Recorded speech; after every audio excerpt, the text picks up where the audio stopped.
Welcome to Kavitha recipe Tamil. இன்னைக்கு பார்க்க போகிற ரெசிபி கடலை மாவில் ஒரு ஸ்வீட் எப்படி எளிமையாக செய்யலாங்கிறத பார்க்கலாம் வாங்க.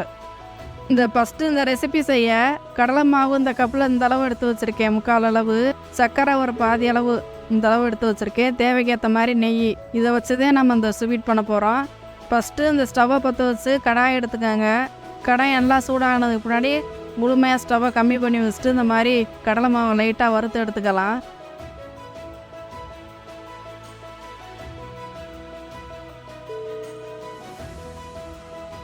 இதில் ஒரு ஸ்பூன் நெய் சேர்த்து இந்த மாதிரி லைட்டாக வறுத்துக்கோங்க.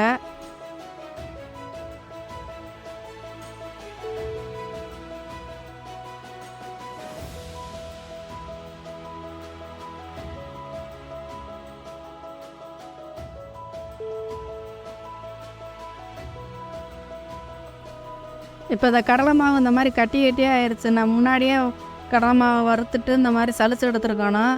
நான் மறந்த வேலை இந்த மாதிரி சேர்த்துட்டேன். இதை இப்போ ஒரு தட்டில் மாற்றிட்டு இதை சளிச்சு எடுத்து வச்சுக்கிறலாம்.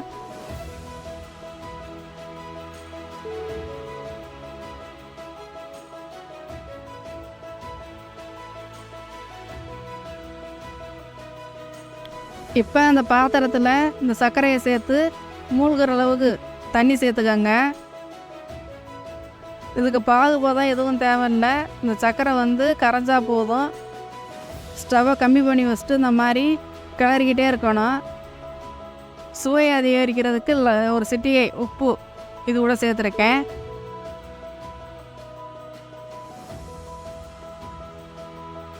ஏலக்காய் பவுட்ரு, ஃப்ளேவருக்காண்டி ஏலக்காய் பவுட்ரு இது கூட சேர்த்து இந்த மாதிரி நல்லா கொதிய விடணும். நல்லா இப்போ பாருங்கள், அந்த சர்க்கரையெல்லாம் நல்லா மெல்ட் ஆயிடுச்சு.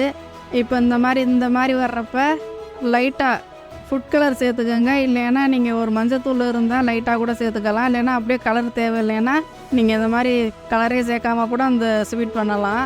இந்த மாதிரி நல்லா கிளறிக்கிட்டே இருங்க. இப்போ நான் லெமன் எல்லோ எடுத்து இதில் சேர்த்துருக்கேன் லைட்டாக.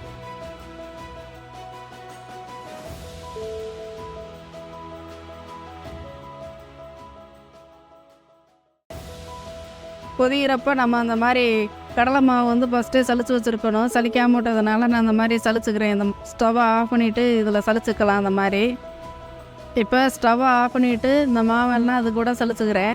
திரும்ப அதை ஆன் பண்ணிக்கிறேன். திரும்ப அந்த மாதிரி நல்லா மிக்ஸ் பண்ணிக்கோங்க. அந்த மாதிரி மிக்ஸ் பண்ணிவிட்டு கிளற பக்குவம் தான் இருக்குது. நல்லா அந்த மாதிரி முழுமையாக ஸ்டவ்வை கம்மி பண்ணி வச்சுட்டு இந்த மாதிரி ஒரு 5 நிமிஷம் நல்லா இந்த மாதிரி மிக்ஸ் பண்ணிக்கிட்டே இருக்கணும்.